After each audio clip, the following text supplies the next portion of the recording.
Year 3 I knocked out my principal. I am frustrated because I'm fearful that at the end of the day it might collapse. How often were you going to school? As often as I was being forced to. And what we're trying to do is to bring young people who are in the wilderness back in to give them some hope in their lives. And next second there's 2 detectives there. Then, yeah, got taken out of school in handcuffs into the back of a police car.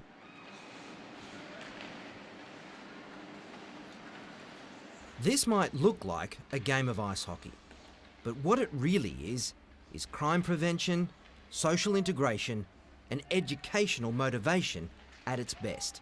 And it's saving South Australian taxpayers millions of dollars.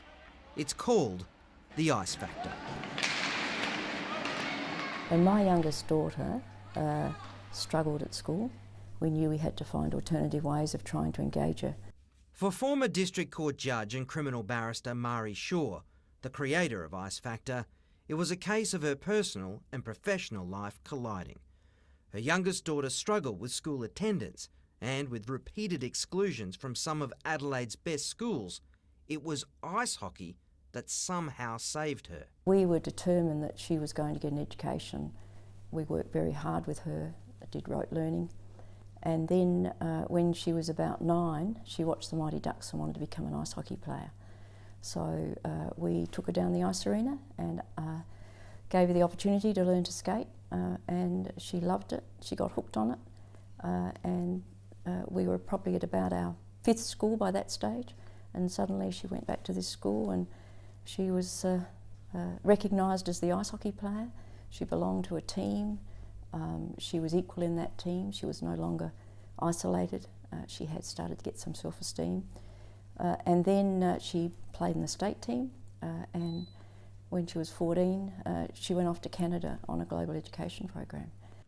As a judge, Mari became frustrated with sending people to jail, as she didn't see it really as helping anyone. So what if ice hockey could help other people like it had helped her daughter? With the help of a youth worker, a curriculum coordinator, ice hockey coach and others, we got together and workshopped a pilot program and got a group of disengaged teenagers from Parrfield Gardens High School, and we created a program that in 8 weeks they would go from never having been on the ice to applying for sponsorship for their equipment and then playing in a game on the 9th week. From one team 11 years ago, it's now grown to 18 teams, helping hundreds of South Aussie kids who had essentially dropped out of school re-engage. There have been 4 that have been applying to get into the program, but our resources and our lack of funds mean that we have to really go out, try and persuade people in the community to support us before we can bring in a new team. But don't take Murray's word that her program works. Listen to the kids themselves, like Michael Colvin. Where would you be? Honestly, who knows? Could be anywhere. Could be possibly, you know, sitting at home on the dole doing nothing with my life, and could be even taking drugs. To say Michael was disengaged from his education was an understatement. School for me, it was, got to see my mates, but me and my mates, we'd leave school pretty much as soon as school started, or we'd sit there, go do the lessons we liked, which wasn't very many, and then leave school. But it's uncanny, almost unbelievable how playing ice hockey changed all that, completely transforming Michael. What it was I looked forward to getting on that ice, being with mates, becoming friends with more people. But to get on the ice, he had to get on at school. You actually have to attend school. You're allowed to have, you know, the odd day off sick because you're actually sick, but all your assignments have to be handed up, and you know, you can't be getting suspended and all that. So it's an incentive. If I'm good at school, if I'm good, I do my work, I can go play ice hockey. From there, it changed his entire life. Now that I'm not looking at the world how it was, I've now met a brilliant girlfriend. I've met brilliant mates and everything. It's, you know, when I meet someone, when I was meeting someone then, if I'd see him on the street, I'd be, you're not, you know, I don't like you. Now it's, if someone has a chat to me, you know, could be sitting at a bus stop and someone has a chat to me, you know, I have a chat back. Because Ice Factor is not just about hockey. Hockey is just the carrot. With Ice Factor, before you actually get onto the ice, when you first rock up at the ice arena, you spend 20 minutes to half an hour, I think it is, up in the classroom with your coach and a life skills person. They go through, you know, building as a team, but also learning that not everyone's against you.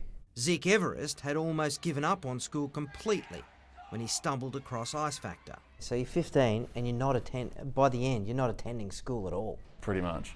There was 3 or 4 months, I believe, where I wasn't enrolled anyway and not doing any school. And it's not being at school that I didn't like, it was getting to it. It's getting out of bed and getting out the door. Ice Factor gave him that motivation, even when he'd lost almost every reason to go on, like when his mother committed suicide. It wasn't surprising, but it hurt like hell.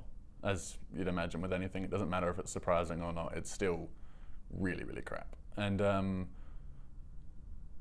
there was a good while where I didn't get out of bed. Remarkably, Ice Factor helped pull him through that. The point that turned around was we had a hockey tournament for Ice Factor and I just couldn't be bothered getting up, didn't have the energy, and they were completely sympathetic, didn't mind about it.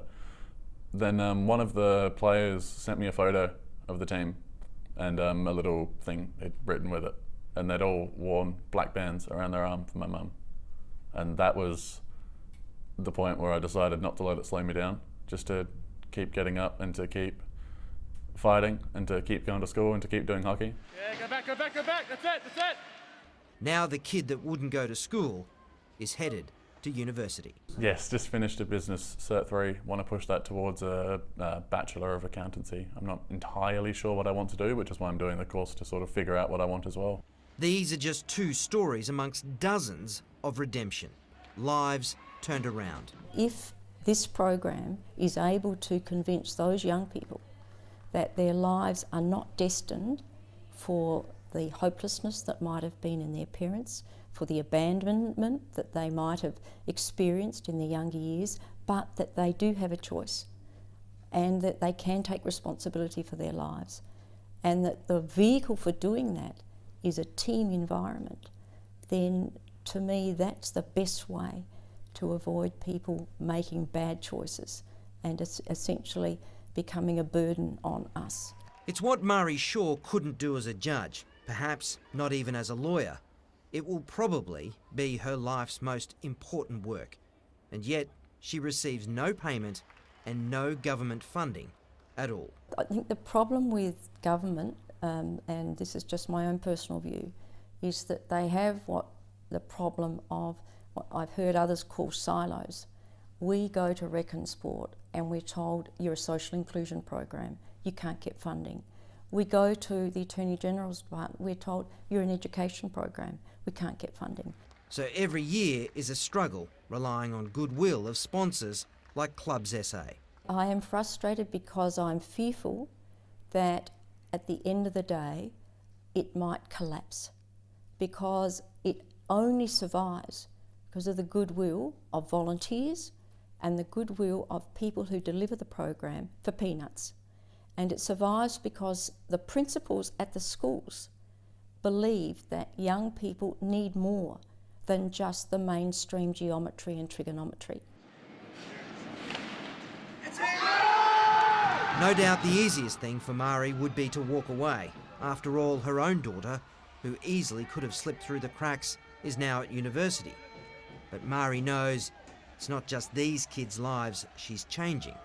It's their children's lives and their children's children's. Smallest act of kindness, the smallest act of support can have a ripple effect on a child's life.